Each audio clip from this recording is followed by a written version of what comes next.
एकमेकांना साथ देत अनेक समस्यांवर मात करत गावचा तथा परिसराचा विकास व्हावा यासाठी औंढा नागनाथ तालुक्यातल्या शिरड शहापूर येथील आदर्श पुरस्कार प्राप्त सरपंच यशवंत उर्फ जितू रावले यांनी जणू काही विकासाची किमयाच केली आहे। गावात सरपंच पदावर जवळपास 2 वर्ष उलटली नाही, पण गावचा विकास झपाट्याने करण्याचं स्वप्न उराशी बाळगत गावात मुख्य रस्त्यावरील पथदिवे, लाइटिंग, गावातील रस्त्याची कामे, नाले बांधकाम अशी विविध विकास कामे खेचून आणली आहे। सरपंच यशवंत उर्फ जितू रावले यांची टीम गावामध्ये विकास कामं करत असताना सर्वात महत्त्वाचं म्हणजे माजी जिल्हा परिषद उपाध्यक्ष मिलिंद भाऊ यंबल यांची भक्कम साथ देखील मिळाली। गावच्या ग्रामपंचायतवर मिलिंद भाऊ यंबल यांच्या पॅनलचं वर्चस्व असल्याने सरपंच यशवंत उर्फ जितू रावले या युवा नेतृत्वाच्या माध्यमातून गावामध्ये विकासाची गंगा पोहोचू लागली आहे। नुकतंच आज गावातील संभाजीनगर येथे पेवर ब्लॉक, गवंडी गल्ली येथे पेवर ब्लॉक बसवणे, येथे असलेल्या जैन मंदिरमध्ये सोलार संच बसवणे, त्याचबरोबर सोलार पंप, बोर घेणे आदी विविध विकास कामांचा सपाटा सुरूच असल्याने आज नुकतंच भारतीय जनता पार्टीचे हिंगोली लोकसभा प्रभारी रामदास पाटील सुमठाणकर, भाजपा महिला आघाडी जिल्हाध्यक्ष उज्ज्वलाताई तांबाळे पाटील, माजी जिल्हा परिषद उपाध्यक्ष मिलिंद भाऊ यंबल यांच्या प्रमुख उपस्थितीत हा भूमिपूजनाचा सोहळा संपन्न झालाय।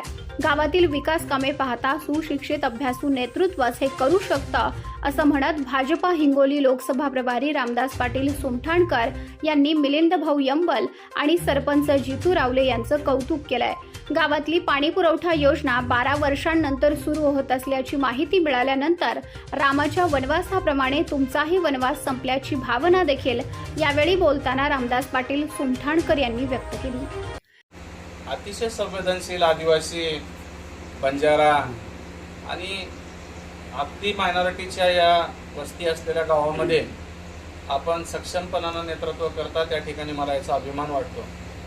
निधी हा येतो, निधी हा जातो, निधी हा खर्च होतो काको, पण तो कशावर खर्च होतो आणि किती काळासाठी टिकतो तो, हे एक चिंतनाची गोष्ट आहे।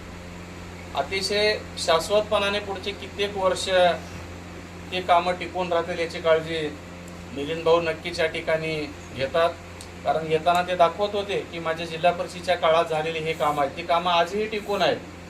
म्हणजे पाणी पुरवठा योजना 12 वर्षानंतर जर होत असेल तर रामाचा वनवास 12 वर्षानंतरचा तप संपला या गावचा, असं समजायला हरकत नाही, बरोबर आहे। म्हणजे पण ते आता पुढे सोलार योजनेबद्दलचं असेल, या वीसगाव पाणी पुरवठ्याच्या योजनेबद्दल माझे गुरुवारी श्रीकांतजी भारतीय यांच्या मार्फत आम्ही विधिमंडळात तो प्रश्नही उचलला होता। मी अतिशय मुंबईपर्यंत पोटतिडकीनं मिलिंद भाऊन आम्ही या पाणी पुरवठा योजनेचा पाठलाग करताना पाहिलं। आणि या विविध विकास कामांच्या भूमिपूजन सोहळ्याप्रसंगी एवढी मोठी होत असलेली विकास कामे पाहता अभ्यासू नेतृत्व असलेले मिलिंद भाऊ यंबल अशा माणसांच्या मदतीने तथा सहकार्यानेच एवढी मोठी कामे होऊ शकतात असं म्हणत भारतीय जनता पार्टीच्या महिला जिल्हाध्यक्ष उज्ज्वलाताई तांबाळे पाटील यांनी देखील यावेळी कौतुक केलंय। 12 पर्यंत चालू होती आणि तिच्यानंतर बंद पडली। 2012 पर्यंत भाऊचा काळ होता, भाऊचा काळ जोपर्यंत होता तोपर्यंत योजना चालू राहिली, भाऊचा काळ संपला कंप्लीट आज 10 वर्ष ती योजना बंद होती। तुम्ही नंतर भाऊला काम करण्याची संधी दिली म्हणून भाऊच्या माध्यमातून पुन्हा ती नळ योजना चालू झाली। असा विकासप्रिय राहणाऱ्या माणसाच्या पाठीमागे आपण सर्वांनी राहिलं पाहिजे। मला 10 वर्षानंतर भाऊलाच कळाले की ह्या गावातल्या लोकांना किती मोठ्या प्रमाणात पाण्याचा त्रास होतो, आमच्या मायमावल्याला किती पद्धतीनं डोक्यावर हंडे घेऊन फिरावं लागतंय। म्हणून खरोखरच भाऊनं ते आज 20 गाव नळ योजना 10 वर्षानंतर चालू केली। आज सारंगस्वामीच्या मठामध्ये गट्टू बसवण्याचं काम केलं। आज गवलेवाडी असेल, सारंगवाडी असेल, जैन मंदिर असेल, आपल्या गावामध्ये 2 उद्घाटन आम्ही केलो रोडचे, त्या 2 ठिकाणचे उद्घाटन असेल। भाऊनं कुठलंच काही नसताना आज अतिशय धडपडीनं त्यांच्या सरपंच साहेब सोबत आहेत म्हणण्यापेक्षा सरपंचच भाऊनं केले आहेत। दोघांची जोडी अतिशय चांगल्या पद्धतीने झाली आहे आणि विकास निधी साहेबांना भाऊनं एवढ्या मोठ्या पद्धतीने आणला आणि त्या विकासाचं निधीचं उद्घाटन करणार।